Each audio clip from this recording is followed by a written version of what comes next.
Hello and welcome to 5 Habits of. Today we are joined by the brilliant Emma Berry Cowling of Excellent Executive. How are you today, Emma?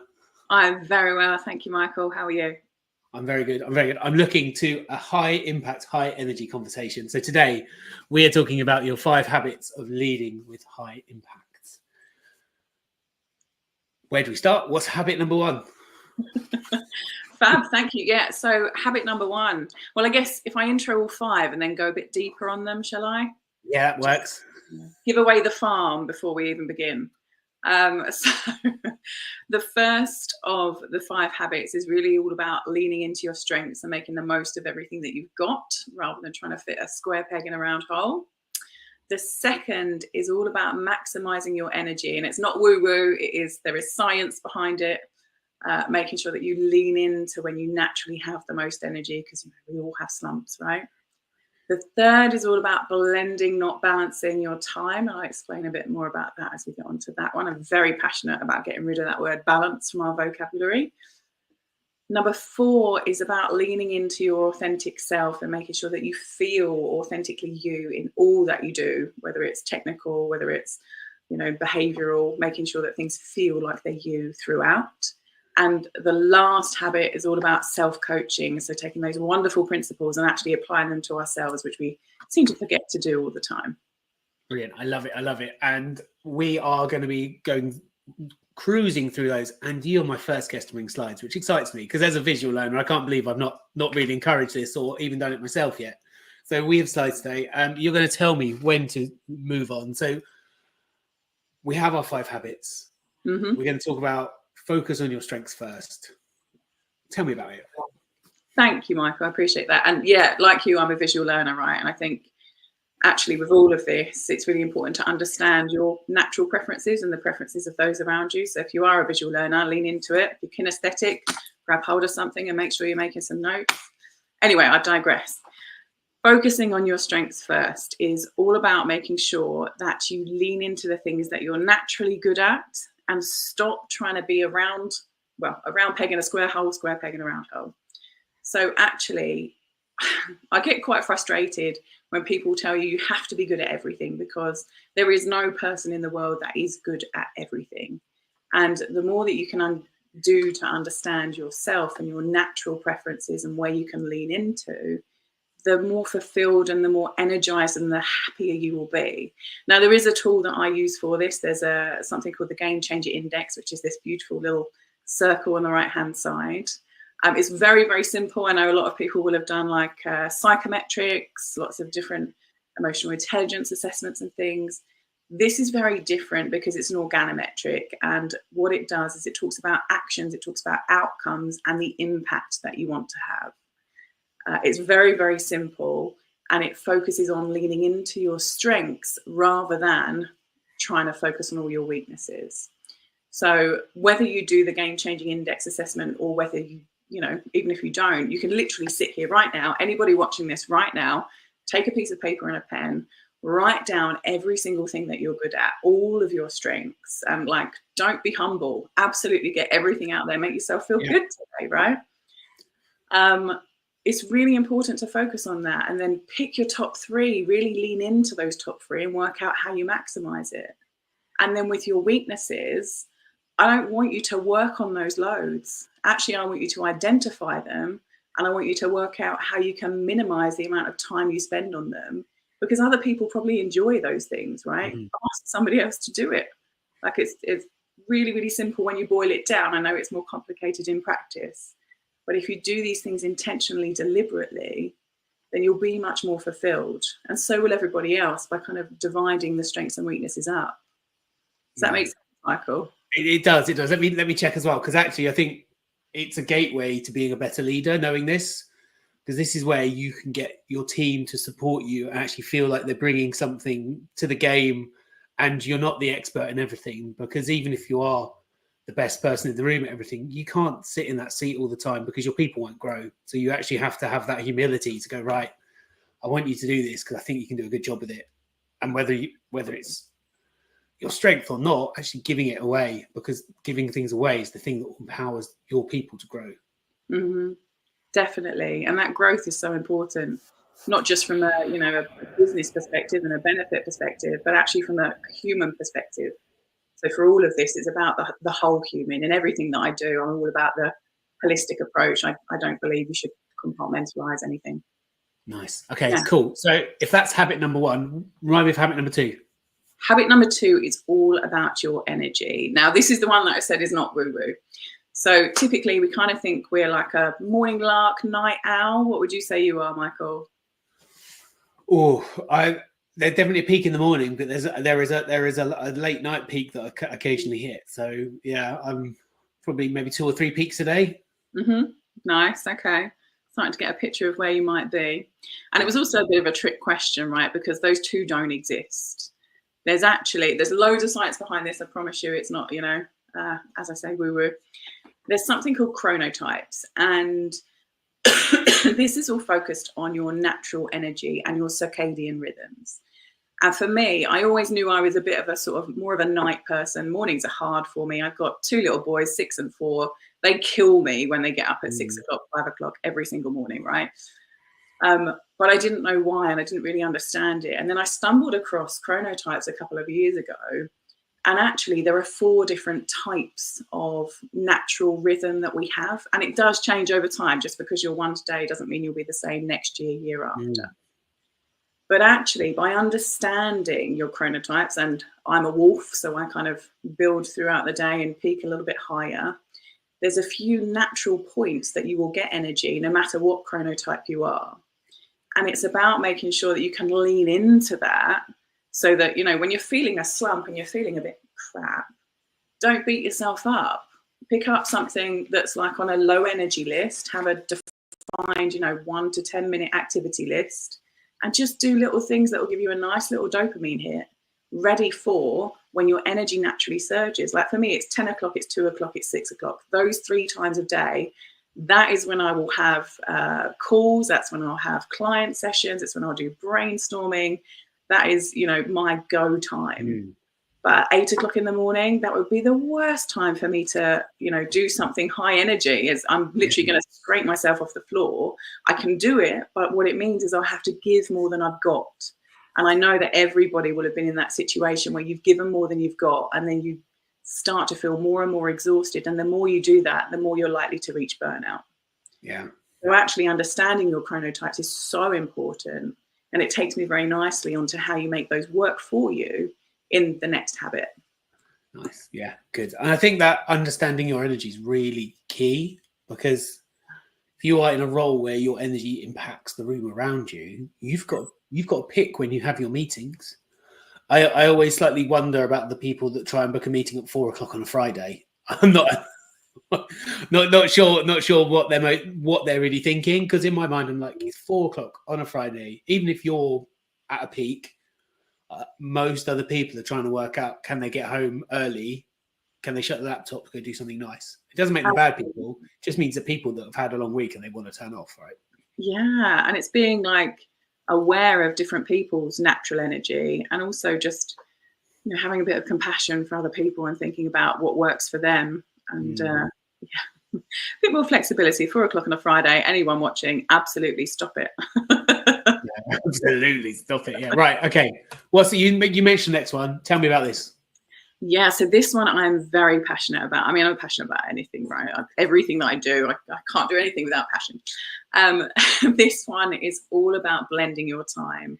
So I said earlier, balance, get that word out of your vocabulary. Stop going for it like you are only ever going to be stressed and tense and frustrated that you can't reach this perfect, unreal state of balance. It doesn't work. Whereas actually, when we look at our time, if you were to consider it more of a blend, and that every single day is going to look different, every activity you do is going to give you energy or take it, and actually look at your diary and be intentional and be deliberate, that's how you make the most of your time. So if we factor in leaning into your strengths and also looking at your chronotypes, you can quite quickly see over a period of time how your diary might work for you rather than against. And this is particularly beautiful for, you know, if you're about to start a new job or if you're about to join a new business. This is a great opportunity to start from scratch, work out what your diary looks like.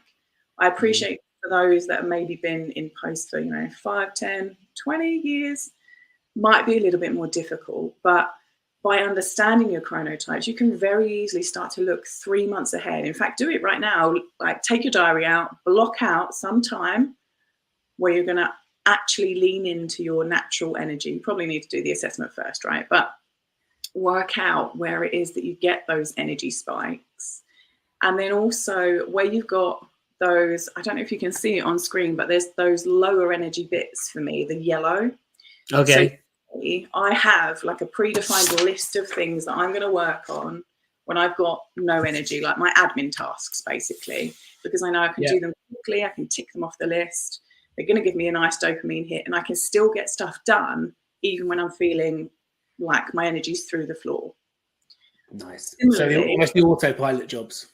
Yeah, absolutely. Yeah, put them in at a time when you can be on autopilot, And I get, like, I know in the corporate world that nothing is perfect. You can't design your diary 100% of the time.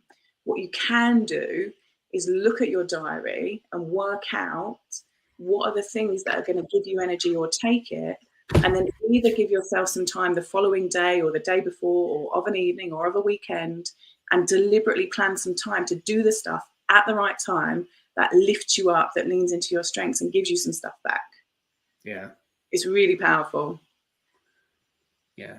Yeah. And I think it is like the thinking about that your calendar isn't locked in forever as the thing that last year I was good in this format. Next 12 months later, it might be different. Your family situation might have changed. Your personal life might have changed.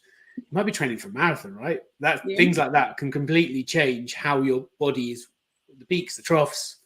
It's all about just, right, what is the best setup for me at this moment? Absolutely.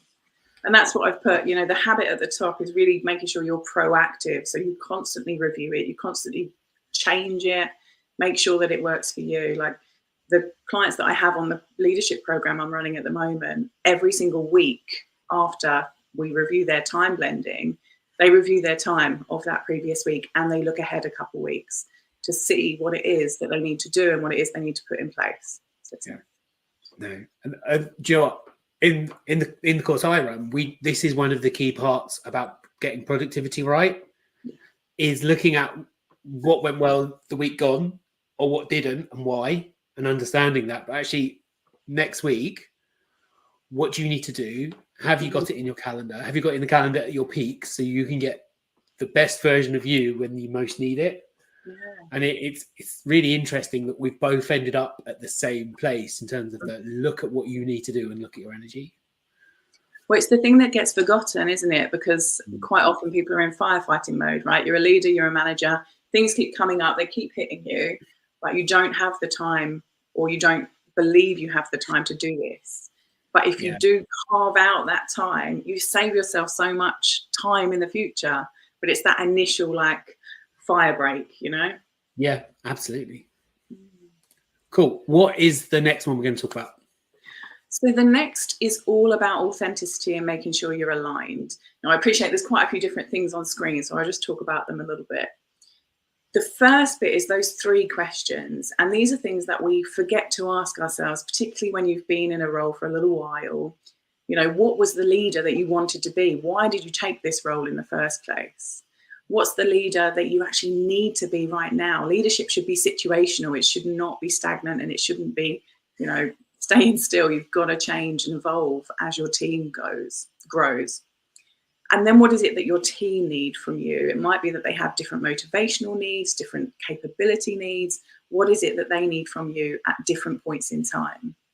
And I'd say on that, I'm a big fan of making sure we have resonant leadership rather than dissonant. So we don't want gossip. We don't want a negative culture. We want a growth mindset. We want a safe to fail environment. In order to create that, these 6 leadership styles on the left-hand side are all absolutely valid.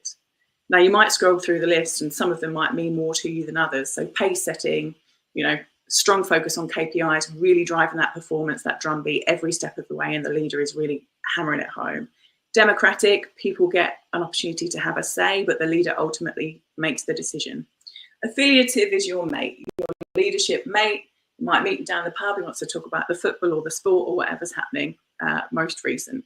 Coaching, we all know about coaching leadership, right? Asking you questions and unblocking obstacles and helping you to develop.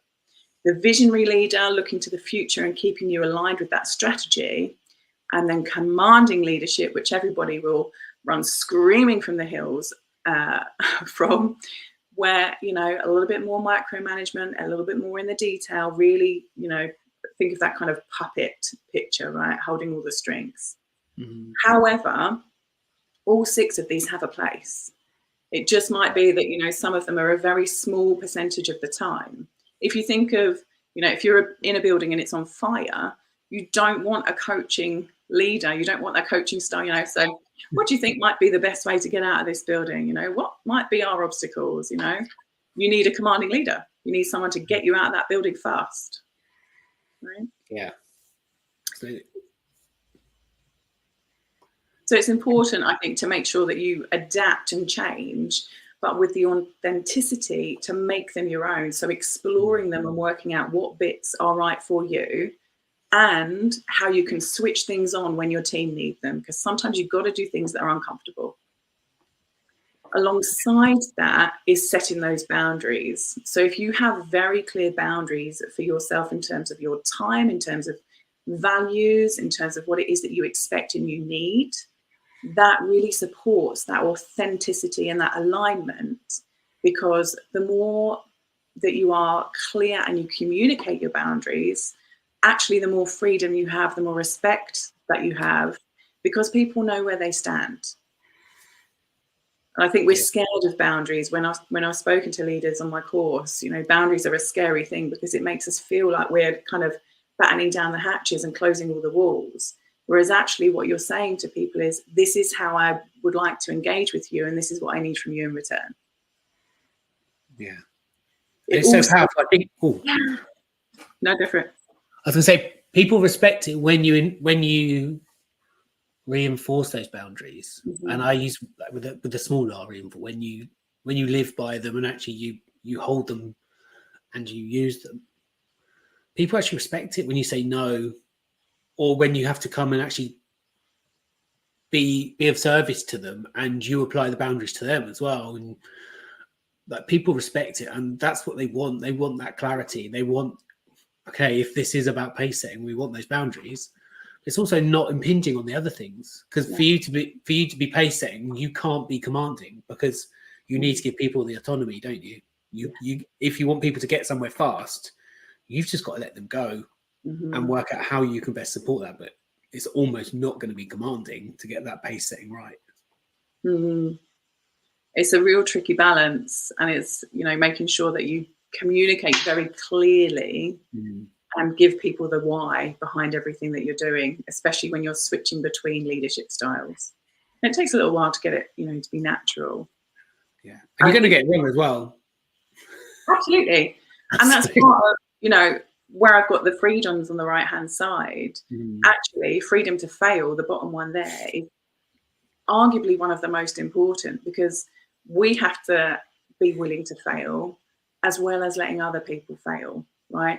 Give them the opportunity to fail, but learn from it, making sure that they're supported, they're not scared, they're not going to hide their mistakes, because that is a terrible culture to be a part of. You know, as long as it's not life-threatening, failure is a really great opportunity to push boundaries and push through potential opportunities and find new ways of doing stuff. It's really, really important.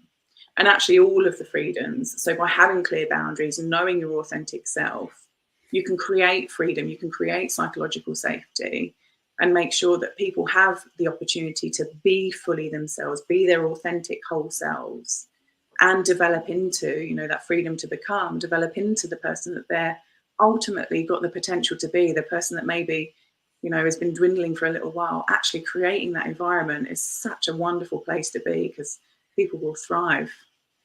And then the freedom to fade, the third one, is all about actually giving people the opportunity to step back.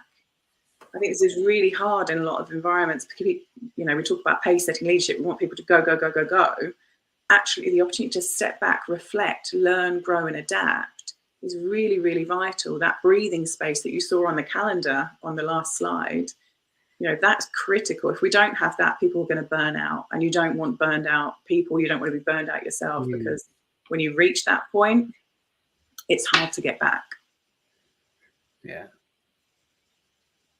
And I guess on burnout, you know, the picture of the cup is all about making sure that you fill your cup with the things that give you energy and give you life and support people around you. Because, you know, if your cup is full of anger and frustration and resentment and stress, when anybody bumps into you with that cup, all the things that are going to spill out, all of, you know, verbally, physically, it's going to be all of those things. Whereas if you're filling your cup and your time and your environment with the things that light you up, what you're going to then pass on to others is that energy and is that passion. So really important. Boundaries in particular, set those if you don't have them already. Yeah, no, there is so much here as well. You're cramming loads, and this is great. I know I had to strip stuff out. I was like, no, I've got so much I want to say, but I think, like you're saying, like the freedom to fade piece you're talking about. Yeah. If someone is high energy, there are inevitably moments of low energy, and actually want them just to be in a corner, quiet, and like there are where you actually have to learn to if you're leading, actually, there's knowing your style, but also understanding how your team are and when to let them just go off and sit and have a coffee, and actually they will produce more work than anybody else in half the time. Yeah. But the other half the time, they might be just sitting looking like having chat to people, and that's okay. You can't get that level of output for a full day. It's not sustainable. It's not. And it really does come down to knowing your people, doesn't it? Like knowing yourself first, and then knowing and understanding your people, and giving them space. I think space is hugely important. Yeah, absolutely. Cool. Okay, we're almost there, aren't we? So this is number 5. So my final slide, this is actually my model. So we talk a lot about coaching, right? As leaders, as managers, as across the world, coaching is this massively important thing, which is great, but we actually forget we can coach ourselves. And by walking through some simple stages, we can actually start to really reflect, review, and improve everything that we do day to day. Now, there are complex problems, right? I'm not going to do myself out of a job here. There are complex problems that you do need a bit of peer review, a bit of peer challenge. But day to day, absolutely, you can walk yourself through a self-coaching model. So I guess quickly, situation, what is it that you're actually focusing on? Because quite often when we're feeling overwhelmed and we're feeling stressed, it's because we're looking at every single thing that we've got to do on our to-do list. Actually having a look at the particular situation, doing a bit of prioritization, working out what's the biggest impact to me right now, have a focused lens into the situation that you want to focus on for this particular coaching self-conversation, right? Yeah. Diving into that, looking at what's stopping you getting from where you are to where you want to be, identify all those obstacles, list them out, prioritize them, score them in terms of pain, in terms of time, in terms of just sheer frustration, right? Technology for me would be a 10 out of 10 at the moment in terms of obstacles. But work out what it is that's affecting you and preventing you from getting to where you want to be. Then all you need to do is work through the options, right? So get yourself in that chronotype high energy phase, right? Find the right time for you. Work out all the things that will help you remove that top scoring obstacle. So what we're doing is just filtering down, right? Focusing in on one thing at a time. Once you've got your options, you can prioritize, using impact effort, have a look at what's going to have the biggest impact on the problem or the obstacles that you're having, and then commit to that particular solution and work out in terms of actions, what are the steps that you need to take. And if the steps feel too big, just what's the next step? Just pick one thing, and that's going to keep you moving forward, keep that momentum, so you get to the actual solution rather than feeling overwhelmed with problems, with options, with all those potential actions. Nice. Then review your progress regularly, and this is the critical bit that we miss, right? We quite like problem solving. We identify what we could do, we go and do it, and then we're on to the next thing because we're in firefighting mode. actually giving yourself the breathing space. And, I have these in my diary every single week to review what it was that I worked through in terms of that self-coaching, as well as reviewing the week, and work out, was it successful? What did I try? What did I learn? What worked? What failed? And what's next? So making sure I'm always keeping that drive to move forwards. It's a really simple model. And, the more you do it, as I said at the start, actually, it's all about making sure the frequency comes and the consistency will follow. Yeah. And I think this is the leaders I see are growing the most and having most impact are the ones that do this sort of work. Yeah. The ones that are constantly going, right, this is where I am. Where do I need to go next? And, it's key, isn't it? I think it's too much firefighting. If we can just, take that breather, give yourself the diary space, work out where your energy is, lean into those strengths, you can find time to actually move yourself forward rather than feeling stuck on that treadmill. Yeah, absolutely. Well, treadmill of Lego, I'd say. Lego, yeah, nice, with a pile of Lego at the end. So when you hit it and roll off, you land on a pile of Lego. Amazing. Right. Okay. So there was so much there. Could you please let me just close this down. Recap those five habits. For that 5 habits. Yes. So habit number 1, focus in on your strengths, lean into your strengths, maximize them, minimize your weaknesses. And by that, I don't mean develop them. I mean, outsource them, get rid, right? Nice. Energy. Habit number 2. Yeah. Energy. Understand your natural circadian rhythms. Remember, it's not woo-woo, it's science. And lean into the times of day, the time of the week, and work out where your time is best aligned to you personally. Nice. Then moving into your natural time blend, moving balance, blend, focusing every single day on what adds value for you. And if one day sucks the life out of you, there's no reason you can't find some time, whether it's a 1 minute, a 3 minute, songs are typically 3 minutes. Put your best song on that's going to lift that energy up. Get that time blend right. Remember, you're a whole person. Authenticity and alignment, making sure that your leadership is naturally you. It's going to take some practice. You're going to get it wrong. Make sure that you're aligned with all of those freedoms, and you've got that freedom to fail, freedom to be, freedom to become, freedom to fade if you need to. And finally, putting that self-coaching model to work, that SUCAR model, so that you always make progress, keep momentum, and review and reflect. Amazing. There's genuinely so much there. Thank you so much, Emma, for your time. Now, if people want to find you, where can they find you? Absolutely. So I am Emma Berry Cowling on LinkedIn. That's probably the best place to find me, or emma@excellenceexecutive.co.uk. Brilliant. And what are you working on right now? What is the way for people that I want some of this, Emma? How do they get some of it? Well, all of this and so much more is in my 12-week leadership program. I'm actually in the second cohort at the moment, so doors are closed for that one. But the next opportunity is January, and it's 12 spaces only, so they will go and they will get filled up quite fast. So get on that. Just drop me a DM in LinkedIn, and I will hook you up with all the information that you need. Nice. I'm loving it. And I guess, I'd love to know what you're working on, Michael. Let's make it not all about me. What's going on with you?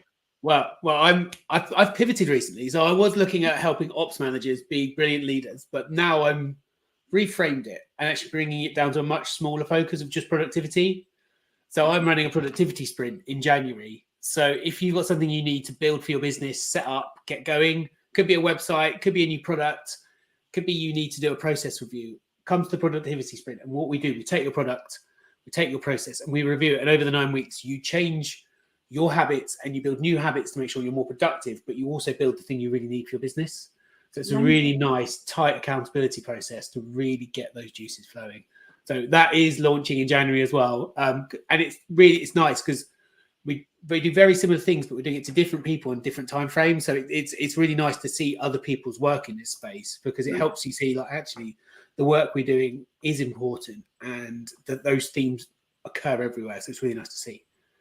Definitely. That sounds super exciting. And what a great time to do it as well. Like, start the year with a fantastic, fast pace. Yeah, absolutely. The little projects I see where people spend a couple of grand on a platform, a website, or they want to get a product into the world, and they don't. It takes them months rather than weeks, and then that costs you money. So this is all about actually getting that value out of that investment you've put in. Amazing. So if you at home and you've watched this and you like this, there is a YouTube channel, so you can find me. It's called Make Your Habits, obviously, because this is Make Your Habits. You can find me. The link will be somewhere on this video as well. Thank you so much for watching. Thank you very much, Emma. Have a brilliant day. Thank you for having me.